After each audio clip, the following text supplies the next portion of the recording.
Povo de Deus, receba a paz do Senhor. Amém, irmãos? Graças a Deus por a oportunidade que recebemos da parte do Senhor de poder estarmos aqui esta noite. Para mim é uma satisfação imensa poder servir a Deus e a igreja neste evento tão lindo, ver novos convertidos aqui, com tantas histórias de conversão que nos edificam, nos tocam a alma.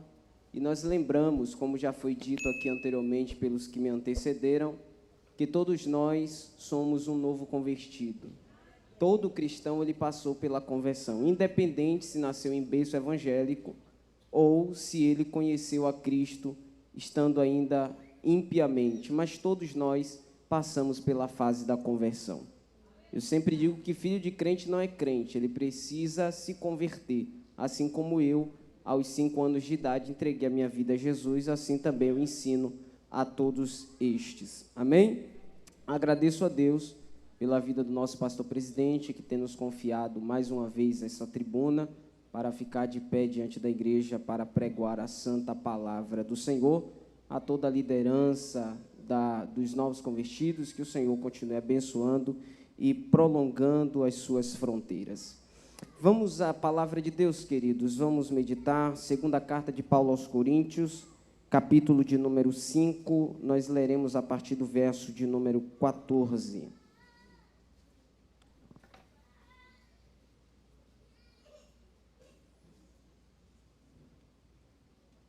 Segunda carta de Paulo, que escreveu aos Coríntios, capítulo de número 5, a partir do verso de número 14.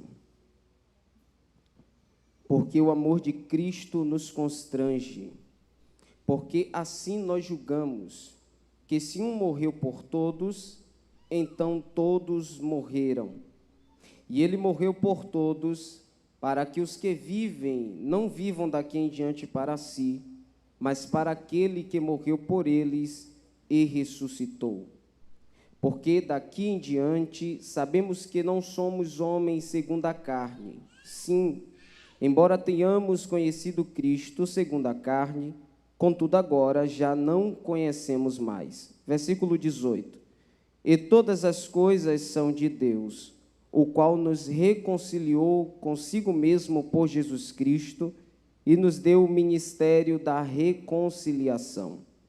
A saber, Deus estava em Cristo, reconciliando consigo o mundo, não lhes imputando as suas transgressões, e confiou em nós a palavra da reconciliação. Ora, então somos embaixadores de Cristo, como se Deus suplicasse por nós. Nós oramos em nome de Cristo, que vos reconcilieis com Deus, porque aquele que não conheceu o pecado, ele o fez pecado por nós, para que fôssemos feitos justiça de Deus nele.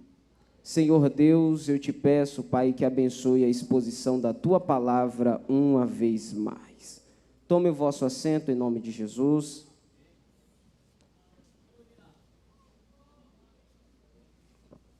A todos que estão aqui presentes esta noite, todos nós, em algum dado momento da vida, fizemos ou recebemos de alguém uma prova de amor. Isso é um bom sinal da vida, porque reflete que nós estamos tendo um sinal muito claro de humanidade, e o sinal bom de humanidade, demonstrar afeto, carinho, amor por alguém.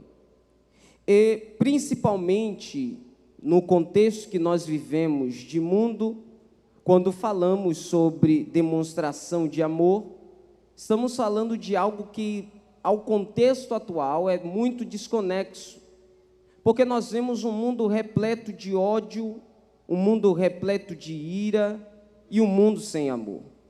Quando uma prova de amor ela é feita, e se ela é de grande proporção, isso pode até virar noticiário de televisão, à medida com que esta prova de amor é dada. E todos os homens e as pessoas, elas estão buscando e procurando um amor. E é claro, quando eu falo que as pessoas estão buscando e procurando o amor, eu não estou me referindo de um homem procurando uma mulher para se casar, nem tampouco de uma mulher buscando um namorado, um noivo ou um marido. Estou falando que as pessoas, elas estão em busca de amor, elas estão em busca de sentimento, elas estão em busca de afeto, elas estão em busca de carinho, de misericórdia, de atenção. Amar e ser amado é algo maravilhoso. Quem não gosta de amar e ser amado? Todos nós gostamos. Quando nós amamos de verdade, nós fazemos coisas que estão acima do nosso alcance muitas vezes. A gente, quando ama, é capaz de fazer tudo. Nada é difícil, nada é complicado quando se ama de verdade. Nós trabalhamos duro, ficamos sem dormir, nós pensamos em como podemos agradar esta pessoa que amamos. Nós damos conforto, mesmo que isso nos gere um desconforto. Quando nós amamos, nós, por mais que fiquemos distante, sentimos a dor da saudade, e quando estamos perto, queremos o abraço, o afago dessa pessoa. Isto é o amor. E quando nós falamos de amor, nós estamos redundantemente falando que, por amor a alguém, nós até nos sacrificamos e fazemos até aquilo que está fora de nosso alcance por causa do amor. Mas, quando nós nos referimos e dizemos que nós amamos alguém e que nós nos sacrificamos por essa pessoa, há quem diga na proposta do amor, isso comparado ao amor de Cristo pela humanidade é muito distante, e coloque muito tempo de distância entre este amor que nós sentimos e o amor que Deus sente pela humanidade. Eu preciso começar falando sobre isso, eu preciso que você guarde isso na sua memória, porque eu vou fazer você refletir novamente sobre o que nós começamos a dizer. Paulo, quando escreve o capítulo de número 5, o capítulo, ele está nos falando que Paulo continuou fazendo a sua defesa a respeito dos falsos apóstolos que estavam dentro da igreja de Corinto, que era oposta ao seu ministério. Dentro do primeiro versículo até o último versículo do capítulo, Paulo deixa isso muito enfático para nós. Mas nós lemos o versículo de número 14, queremos ficar restrito a esses versículos, é o que nós lemos. No versículo de número 14, Paulo demonstra o amor de Cristo como sendo a motivação de sua vida e ministério. Paulo começa dizendo que o amor de Cristo o constrange, ou, pluralizando, ele diz que o amor de Cristo nos constrange. Isso é uma resposta ao texto anterior, do versículo de número 13, quando perguntam-se a Paulo, porque a ideia que havia na igreja é que Paulo estava pregando uma mensagem errada, com a motivação errada. Eu não consigo entender a cabeça de uma igreja que aonde um apóstolo, ela expõe o evangelho e fala sobre as maravilhas da graça de Deus, e esta igreja olha para esse apóstolo e diz que a motivação estava errada e a mensagem estava errada. Então, no versículo de número 13, Paulo abre um pouco o vernáculo e diz: se nós estamos loucos, ou se somos loucos, isto é para Deus. E se nós estamos debaixo de sobriedade, isso é por causa de vocês. Há na nossa cabeça Paulo falar que se ele está louco para Deus, e isso é bem verdade. Quando ele escreve na primeira carta aos Coríntios, capítulo de número 1, Paulo fala que é inconcebível o homem entender o amor de Deus através da cruz, porque Deus se revelou pela sua sabedoria, e pela sabedoria de Deus o mundo não conheceu a Deus. Mas aprove Deus através da cruz e pela loucura da pregação salvar os que haveriam de se salvar. E Paulo diz que a pregação da cruz, ela é loucura para os que perecem, mas para aqueles que são salvos por ela, é poder de Deus.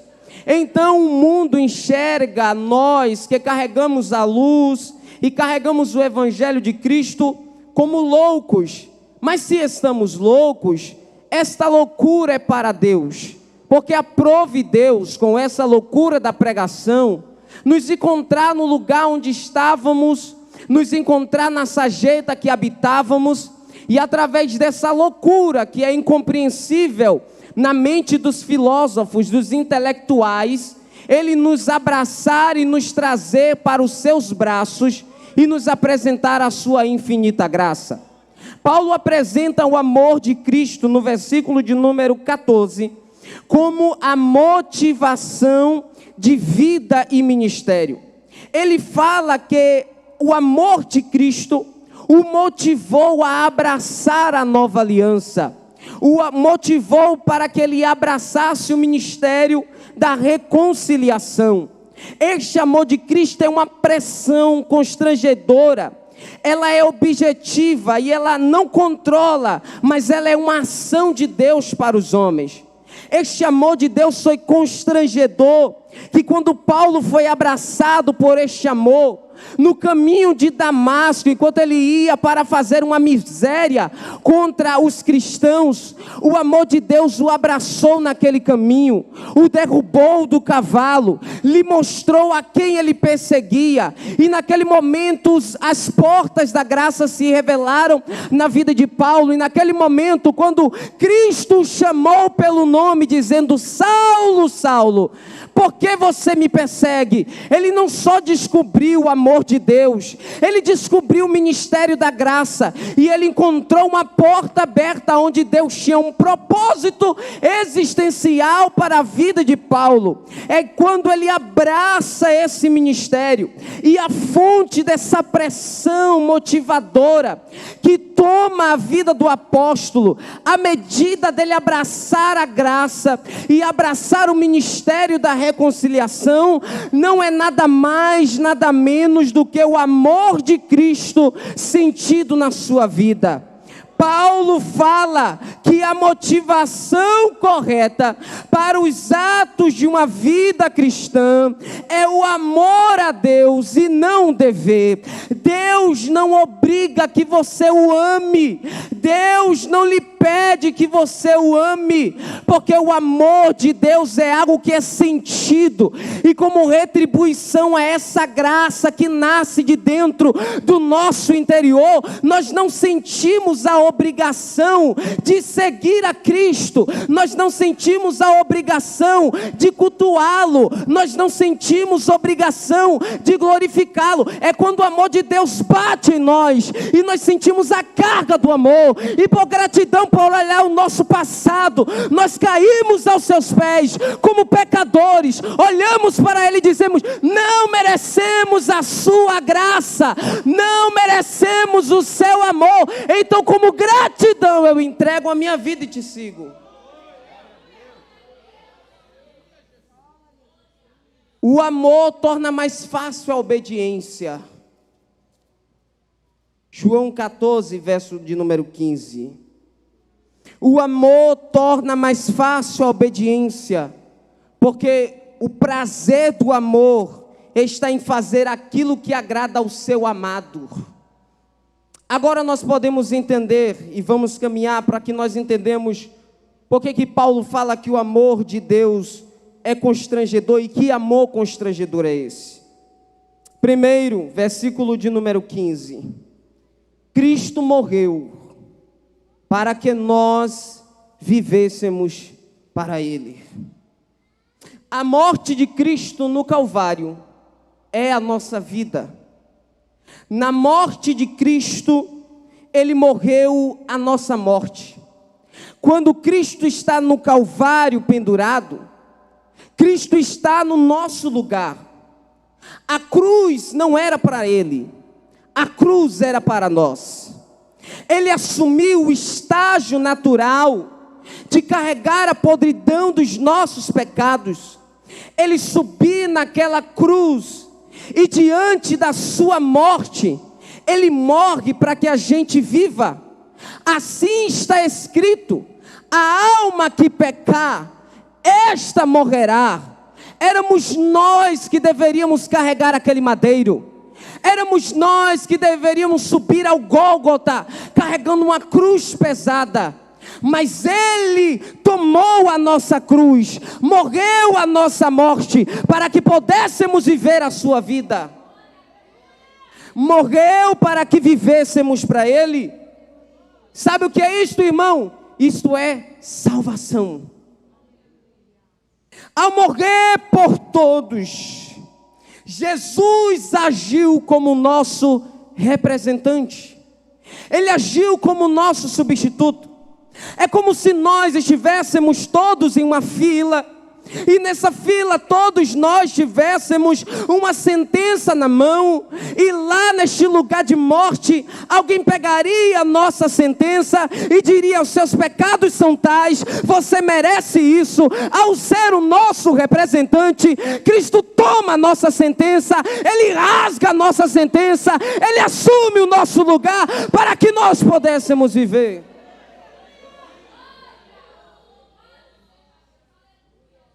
E quando Cristo morre na cruz, todos morrem com Ele.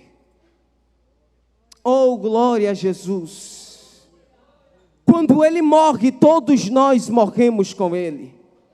Assim como o pecado de Adão, ele pecou e a humanidade toda sentiu a reverberação do pecado na natureza, na psique, na sociologia. Toda a terra foi contaminada com pecado. Assim, quando Cristo morreu e deu brado, está consumado, toda a terra foi impactada pelo poder da regeneração. Assim como por um homem entrou um pecado, por um homem também chegou a salvação, a redenção através de Cristo.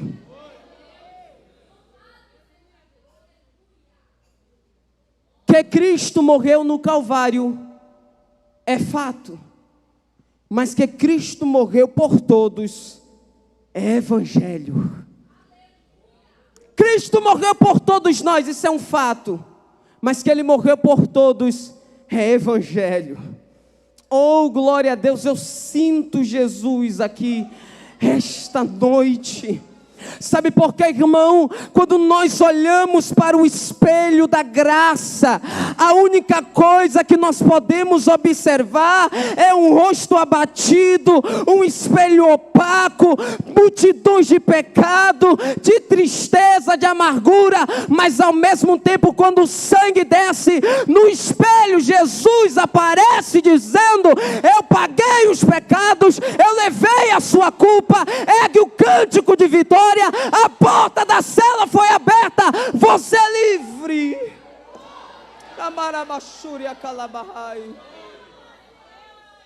Ele abriu a porta da cela. Oh, glória a Deus. E Jesus morrer por todos não é universalismo. Ele morreu por, é hiper no grego. Mas Jesus morreu por todos. Isso não significa dizer que todos serão salvos, porque só consegue receber o perdão de Deus aqueles que se aproximam da morte de Jesus, aqueles que chegam ao pé da cruz, aqueles que se arrependem dos seus pecados. Não creia que você será salvo porque você é influente, porque você é famoso, porque você tem muito dinheiro, porque você é rico, ou porque você tem um carro do ano, ou porque você tem muitos seguidores na internet. Não, os homens só serão salvos se ele reconhecer que no sacrifício de Cristo, Deus abriu uma porta de escape para ele. O universalismo é uma falácia, que acredita que todos serão salvos porque Cristo morreu por todos, então toda a humanidade está perdoada dos seus pecados. Que Cristo morreu por todos, morreu. Ele pagou no Calvário pelos pecados do passado, pelos pecados do presente e pelos pecados da geração futura. Mas o perdão só é alcançado por aqueles que creem no seu sacrifício e se arrependem dos seus pecados. Segunda coisa que Paulo nos diz a respeito de Cristo, que Cristo morreu para que vivêssemos nele. Versículo de número 16. Porque daqui em diante sabemos que não somos como homens segundo a carne. Sim, embora temos conhecido Cristo segundo a carne, contudo agora já não conhecemos. Paulo nos diz que Cristo morreu para que vivêssemos com Ele. Antes nós conhecíamos a Cristo pela luz do nosso entendimento e da nossa razão, ou pela intuição do nosso espírito. Agora nós conhecemos a Cristo pela sua própria revelação, isto é, a comunhão que nos foi dada com Cristo. Nós o conhecemos agora face a face, da forma com que Ele é. E esse é o conhecimento pessoal transformador para a vida dos homens. Paulo admite que ele viveu um tempo em que tudo que ele sabia sobre Cristo era aquilo que os outros falavam e diziam a respeito a ele. Entretanto, agora Paulo, ele não conhece mais as coisas que antes eles consideravam importantes, e agora eles veem essas coisas despidas de total valor. Paulo não se orgulha mais da sua posição, porque ele é um grande estudioso, porque ele era um grande fariseu, porque ele era um homem letrado. Paulo consegue olhar para essas coisas e ele consegue reputar perdas. Ele disse: as coisas que para mim eram bênçãos, ou que para mim eram perfeitas, eu reputei perda por amor de Cristo. Eu tenho uma coisa para dizer para você: você não é grande o suficiente se o seu nome não estiver escrito no livro da vida. Porque uma vez os discípulos chegaram felizes depois que Deus havia dado poder a eles e disseram: nós expulsamos demônios, nós curamos enfermos. Jesus olhou para ele e disse: vocês estão felizes? Eles disseram sim. Ele disse: alegrai-vos, porque o vosso nome está escrito no livro da vida. O maior título que você tem não é de pastor, com todo respeito, não é de pregador, não é de cantor. O maior título que você tem é ser chamado filho de Deus, é ter seu nome escrito no livro da vida.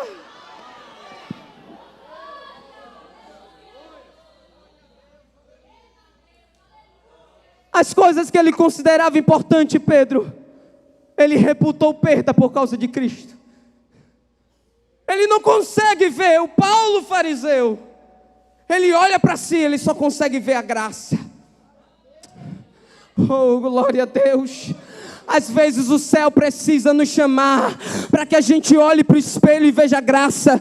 Porque às vezes a gente se exalta por tanta pouca coisa. Porque eu preguei aqui, eu já me exalto. Porque eu cantei ali, eu já me exalto. Não se exalte, irmão. Esteja debaixo da graça. Porque a graça aperfeiçoa os fracos.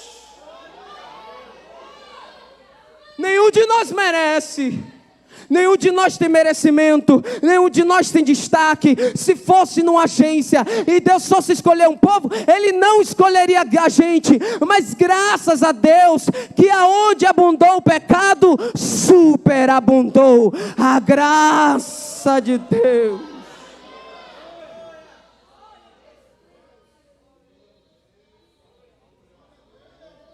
Só existe uma posição diante do apóstolo: a graça que domina a sua vida. O apóstolo Paulo, ele é conhecido por mim como o apóstolo da graça. Porque tudo na vida do apóstolo, ele traz a essência da graça. Ele diz: não é por obras que os homens são salvos. Você pode ajudar milhões de crianças passando fome. Você pode tirar todo o seu dinheiro e doar ao mundo.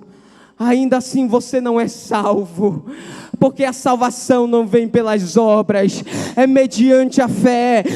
Isso não vem de vós, é dom de Deus.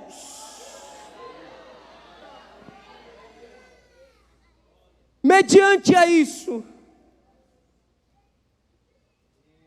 eu preciso caminhar um pouco mais. Porque quando Paulo fala sobre isso, ele aponta também a necessidade de uma reconciliação. E a pergunta que vem à nossa mente: Por que que nós precisamos nos reconciliar com Deus?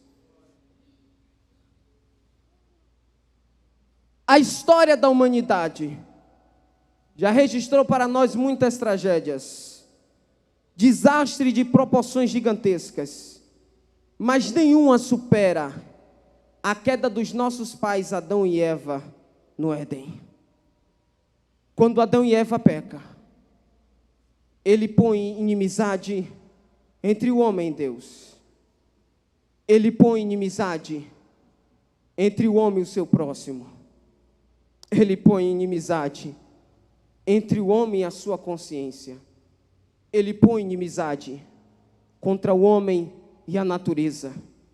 Que agora, ao invés de ele ser um cuidador, ele é um depreciador da natureza, ou então um adorador dela. Isso são os problemas da queda de Adão no jardim. Por que que nós precisamos de uma reconciliação?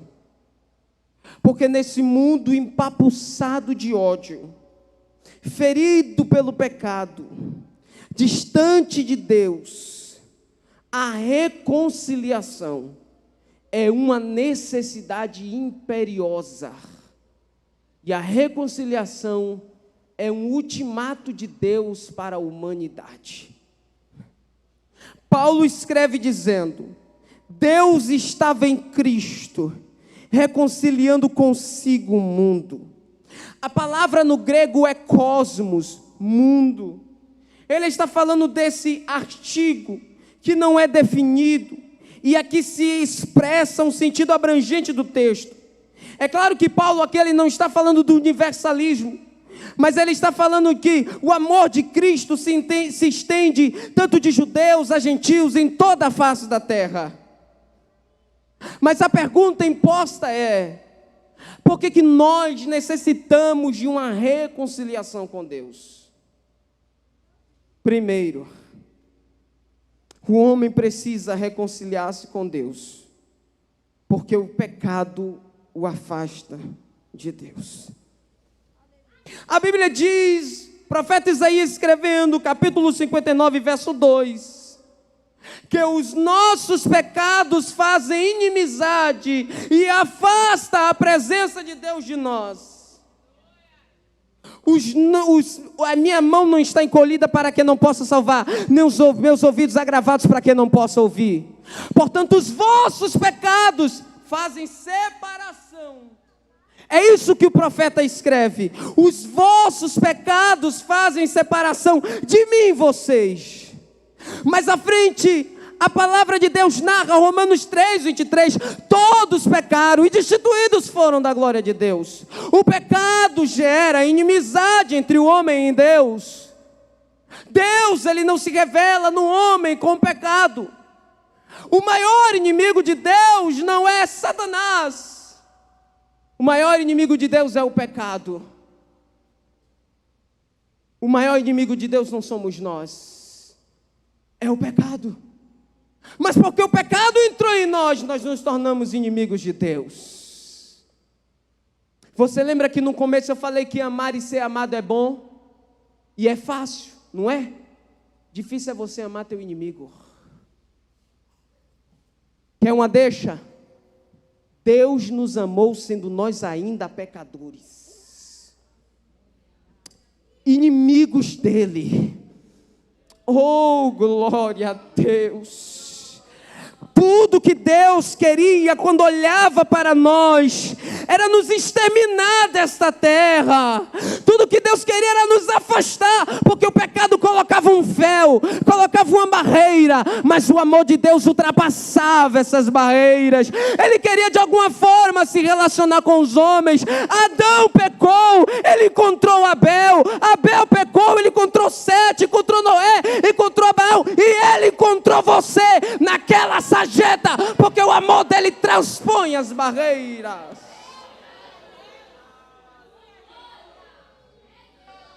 Satanás disse: quebrei agora o relacionamento.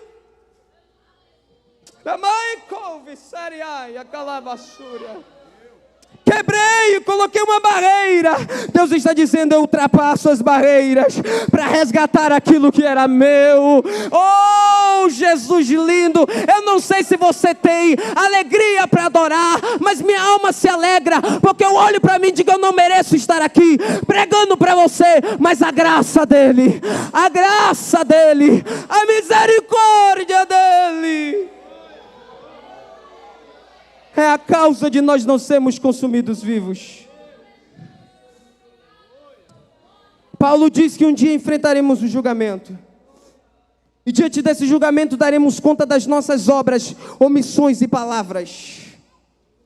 A reconciliação é uma necessidade vital, porque existe uma barreira alienadora entre o homem e Deus, que são as nossas transgressões. E a reconciliação é exatamente a remoção dessa barreira. Oh, glória a Deus. A segunda coisa que causa e que nós necessitamos da reconciliação é que toda a nossa natureza e todo o impulso do nosso coração é contra Deus. Todo o impulso que nós temos é pecar contra Deus. Por natureza nós somos filhos da ira, e a inclinação da nossa carne é inimizade para com Deus. A vida de alguém que está sem Deus, ela é marcada pela cegueira, ela é marcada pela rebelião. Sem Cristo o homem está cego, está perdido, está cativo e morto nos seus delitos e pecados. Por isso que Paulo diz que para isso vivificou-nos Jesus. Por que vivificou? Porque estávamos mortos para os nossos pecados. Alguém mortos para os vossos pecados, ele não tem consciência de arrependimento, e não tem como nós atrairmos a presença de Deus. A salvação não foi uma obra nossa para Deus, foi uma obra de Deus para nós. Não é nós buscamos a Deus, mas é Deus nos buscando. É como o pastor que perdeu uma ovelha, e ele foi atrás da ovelha, e ele encontrou a ovelha, e trouxe de volta para o redil. Isso é graça.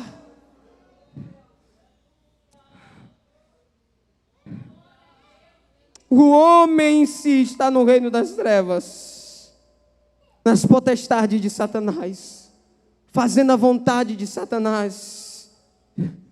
Irmãos, a nossa alma, ela precisa de Deus, mas a nossa natureza, ela é pecaminosa. A nossa carne, ela é tão pecaminosa que se nós cortássemos os nossos pulsos, ao invés de sair sangue, sairia pecados. Todo o nosso corpo é pecaminoso. Por isso que Jesus disse: se teu olho te faz pecar, arranca. Se tua mão te faz pecar, arranca. É melhor que vá sem membro do que com os membros para o inferno. Jesus está falando que a nossa natureza é inclinada às coisas do mundo, é inclinada às coisas do inferno. E a Bíblia diz que o salário do pecado é a morte, mas o dom gratuito de Deus é a vida. E ele diz: eu vim para dar vida e dá-la em abundância.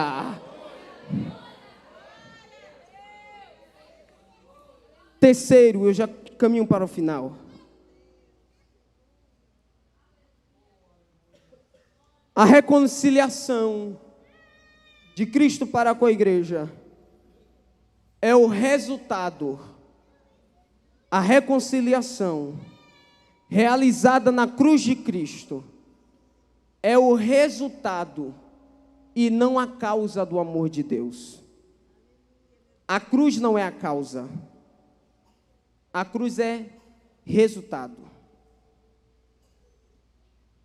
Por meio de Cristo, o Deus ofendido toma a iniciativa de se reconciliar. Geralmente quem errou que vai pedir perdão e que vai buscar a reconciliação. Aqui é o contrário, Deus foi ofendido porque os nossos pecados ofendeu a Deus, Ele tomou a iniciativa de se reconciliar com nós. E Deus providencia um meio de haver essa reconciliação. E qual é o meio, Carlos, que Deus promoveu para que houvesse essa realização dessa reconciliação? O caminho que Deus proveu foi o Calvário. Foi o caminho que Deus providenciou. Por isso Jesus diz: eu sou o caminho, a verdade e a vida. Ninguém vai ao Pai se antes não vir por mim. O caminho que leva a Deus, o mundo diz aí, todos os caminhos levam a Deus. O único caminho que leva a Deus é o caminho do Gólgota, é o caminho da cruz, é o caminho do sacrifício, porque lá também é o caminho da redenção, porque lá também é o caminho da ressurreição, porque lá também é o caminho da vitória da igreja com Cristo. O único caminho é o Calvário, e é isso que Deus disponibiliza para que o mundo seja salvo através da reconciliação. Jesus, na sua missão, ele não veio abrandar o coração de Deus para revelar o seu amor. Não. Paulo destrói essa falsa ideia nesse texto.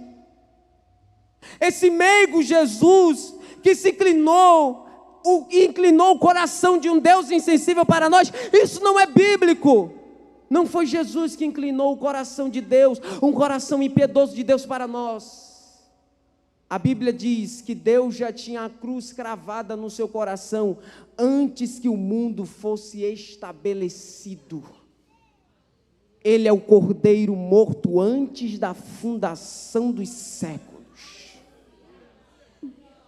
O efeito da cruz não mudou o coração de Deus, senão o coração do homem. Era um homem que necessitava ser reconciliado com Deus, e não o contrário. Pensar que a ira de Deus se tornou amor e o seu juízo e misericórdia por causa da morte de Cristo, não é verdade. O amor de Deus pela humanidade não reverteu a ira de Deus sobre nós. O que aconteceu, pastor? Ao invés de imputar em mim e você, ele pegou toda a ira que ele tinha e pôs em seu filho. Você é pai, você não daria um cálice venenoso ao seu filho. Mas Deus deu a Jesus esse cálice venenoso. Era tão terrível que no jardim do Getsemane, ele orou 3 vezes dizendo: Pai, se possível for, passa de mim este cálice. Mas ao mesmo tempo que ele dizia isso, ele voltava e dizia: contudo não faça a minha, mas seja feita a sua vontade. Ele poderia ter desistido. Ele poderia dizer: eu não vou. Como ovelha muda, não deu um pio. Foi obediente até a morte, e morte de cruz. Nós não estamos valorizando o amor de Deus para conosco. Por quê? Porque éramos rebeldes. Sabe o que Deus deveria fazer conosco? O que fez com Satanás. Pecou, não teve perdão. Para o homem, ele deu uma segunda chance. Satanás tem ira de você. Satanás tem raiva da igreja. Não é porque você é melhor do que ele, é porque você não teve a chance que ele teve. Ele foi condenado à prisão eterna, mas para você Cristo olhou com amor e digo: eu lhe dou a segunda chance. Eu lhe dou a chance de acertar. Louve a Deus por essa chance que foi lhe dada.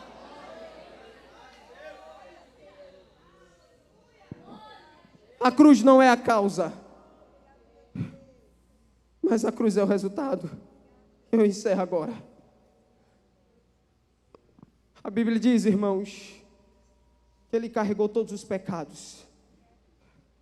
Imagine o assassino mais terrível dessa terra, o maior genocida, Hitler. Aos nossos olhos ele não tinha perdão. Mas se eu te contar para você que se ele se arrepende dos pecados, Deus perdoa ele. E os pecados dele não são maior do que os nossos. Aqui está a diferença. Porque que não foi eu que julguei os teus pecados. Porque eu julgaria o teu pecado maior do que o irmão que está do lado. Mas Cristo, quando olhou para nós, Ele olhou com um olhar nivelado. Todos pecaram e destituídos foram da graça de Deus. Só que o que me choca, irmão, é que o sacrifício de Cristo, ele foi muito mais poderoso e ele foi doloroso ao mesmo tempo. Porque toda a ira de Deus, lembre-se que Sodoma e Gomorra pecou e o pecado chegou tão mal às narinas de Deus que Deus enviou fogo e que fulminou todo mundo. A arca de Noé foi construída porque Deus se irou. Caso contrário, essa ira seria para nós. Deus pega a ira, olha para nós, olha para Jesus, põe em Jesus e crava no peito de Jesus essa ira. Deus estava tão irado com os pecados da humanidade que no Calvário, sozinho, sereno, com frio, sem comer, sem beber, todo flagelado, já não tinha mais sangue, estava anêmico, com dificuldades para respirar, porque a posição da cruz não deixava com que ele respirasse, ele morreria rapidamente por asfixia. Ele olha para o céu e Deus não está o olhando. Eloi, Eloi, lama sabachthani. Deus meu, por que me abandonaste? Sabe qual foi a resposta de Deus para Jesus?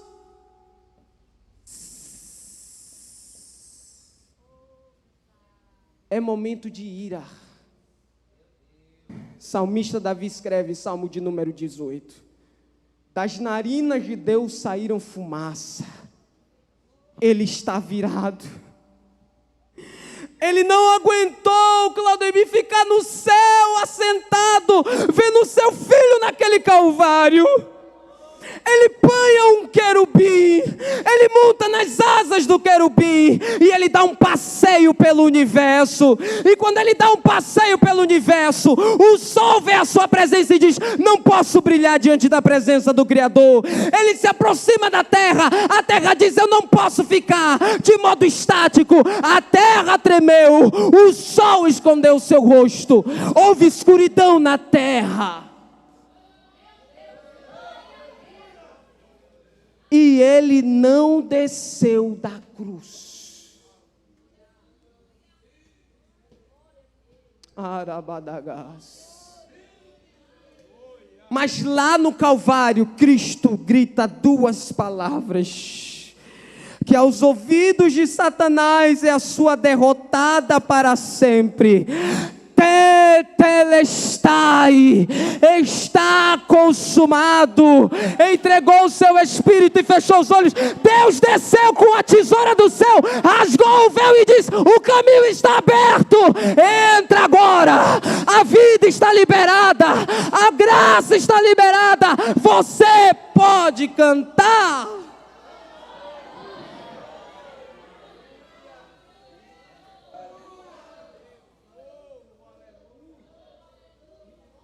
O caminho está aberto, o caminho está aberto, o caminho está aberto.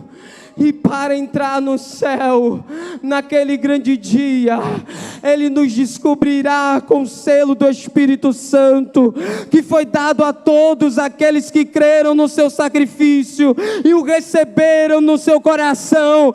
Esses terão direito de entrar pela cidade, pelas portas. Você não vai pular muro, você não vai pular janela, você vai entrar no céu pelas portas, porque o sangue de Cristo é o teu testamento. O novo testamento do meu sangue eu vos dou.